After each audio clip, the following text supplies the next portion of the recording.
नमस्कार, जय हिंद दोस्तों। आज की 10 बड़ी अपडेट निकल के आ रही जो आपको जानना बेहद ज़रूरी है। चलिए तो सबसे पहली अपडेट है, एसबीआई ने 15 अगस्त से 25,000 से ऊपर के आईएमपीएस ट्रांजैक्शन पर छोटे छोटे चार्जेस शुरू कर दिए। जी हाँ, 2 रुपये 10 रुपये तक, साथ में जीएसटी। हालांकि सैलरी पैकेज अकाउंट वाले ग्राहक को ये चार्ज नहीं देना होगा।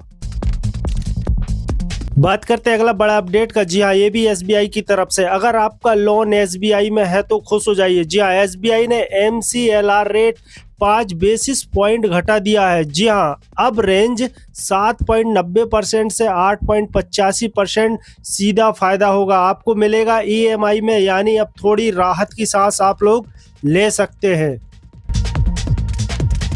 बात करते हैं प्रधानमंत्री ग्रामीण आवास योजना के तहत। जी हां, केंद्र सरकार ने 2025-26 वित्त वर्ष में महाराष्ट्र के लिए 10.3 लाख अतिरिक्त मकानों का निर्माण मंजूर किया है। जी हां, जिससे राज्य में कुल मंजूर मकानों की संख्या अब 44.7 लाख हो गई है। जी हां, योजना की अवधि अब बढ़कर मार्च 2029 तक की गई है और अब ये 2 करोड़ अतिरिक्त मकानों के लिए निर्माण का लक्ष्य रखती है।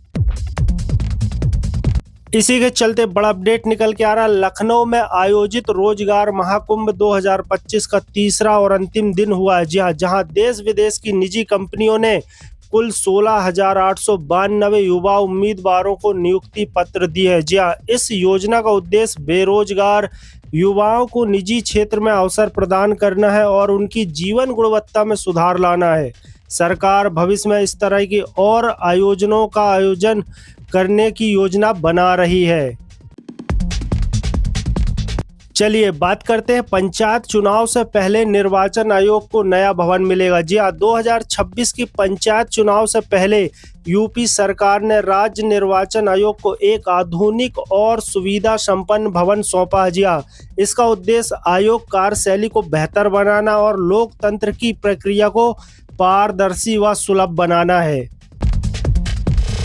चलिए बात करते हैं, भारतीय रेलवे की तरफ से बड़ा अपडेट निकल के आ रहा है। जी हाँ, भारतीय रेलवे ने वंदे भारत ट्रेनों में बड़ा बदलाव करने का ऐलान किया है। जी हाँ, दिल्ली, लखनऊ, मुंबई, अहमदाबाद और वाराणसी दिल्ली वंदे भारत एक्सप्रेस अब 16 कोच से बढ़ाकर 20 कोच हो जाएगी। जी हाँ, वही भोपाल दिल्ली रानी कमलापति वंदे भारत, चेन्नई मैसूर वंदे भारत, गोरखपुर लखनऊ वंदे भारत और नागपुर बिलासपुर वंदे भारत को 8 से बढ़ाकर 16 कोच कर दिया जाएगा। जी हाँ, इससे हजारों यात्रियों को सीट मिलने में आसानी होगी और सफर और भी आरामदायक हो जाएगा। तो ये बड़ा अपडेट निकल के आ रहा भारतीय रेलवे की तरफ से। बड़ा अपडेट निकल के आ रहा है, भारत में सड़क हादसों के आंकड़ा चौंकाने वाले हैं। जी हाँ, सड़क परिवहन मंत्रालय की नई रिपोर्ट के मुताबिक राष्ट्रीय और राज्य मार्गों पर सबसे ज्यादा हादसे हो रहे हैं। जी हाँ, केवल साल 2024 में ही 1.6 लाख से ज्यादा सड़क दुर्घटनाएं हुई हैं, जिनमें 1.2 लाख लोगों की मौत हो गई है। जी हाँ, तेज रफ्तार, ओवरलोड और लापरवाह ड्राइविंग इसके सबसे बड़ी वजह बनी है। सरकार ने अब सख्त ट्रैफिक नियम और सेफ्टी उपाय लागू करने का ऐलान किया है। चलिए मध्य प्रदेश से बड़ी खबर निकल के आ रही। जी हाँ, मध्य प्रदेश सरकार ने आईएएस अधिकारियों को कड़ा अलर्ट दिया है। जी हाँ, अगर उन्होंने अपनी संपत्ति का ब्यौरा समय पर नहीं दिया तो उन्हें प्रमोशन नहीं मिलेगा। राज्य में कुल 459 आईएएस पद है। सभी अधिकारियों से 31 दिसंबर तक डिटेल सबमिट करने को कहा है। बड़ा अपडेट निकल के आ रहा मध्य प्रदेश से।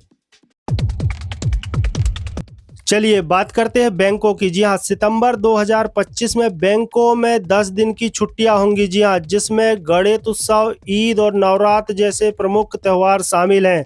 इस दौरान न केवल शाखाएं बंद रहेंगी बल्कि कुछ सेवाएं जैसे चेक क्लियरिंग, एनईएफटी, आरटीजीएस अस्थायी रूप से उपलब्ध नहीं होगी। चलिए बात करते हैं पूर्व आरबीआई गवर्नर उर्जित पटेल के बारे में। जी हाँ, भारत के पूर्व आरबीआई गवर्नर उर्जित पटेल को अंतर्राष्ट्रीय मुद्रा कोष यानी आईएमएफ में एग्जीक्यूटिव डायरेक्टर नियुक्ति किया गया है। जी हाँ, उनकी यह नियुक्ति 3 वर्ष की अवधि के लिए है। ये बड़ी अपडेट निकल के आ रही है। साथियों, ये थी आज की कुछ बड़ी अपडेट। वीडियो को लाइक जरूर करिए, चैनल को सब्सक्राइब करके हमें सपोर्ट जरूर करें। मैं आपसे मिलता हूँ अगली बड़ी अपडेट के साथ। जय हिंद, नमस्कार।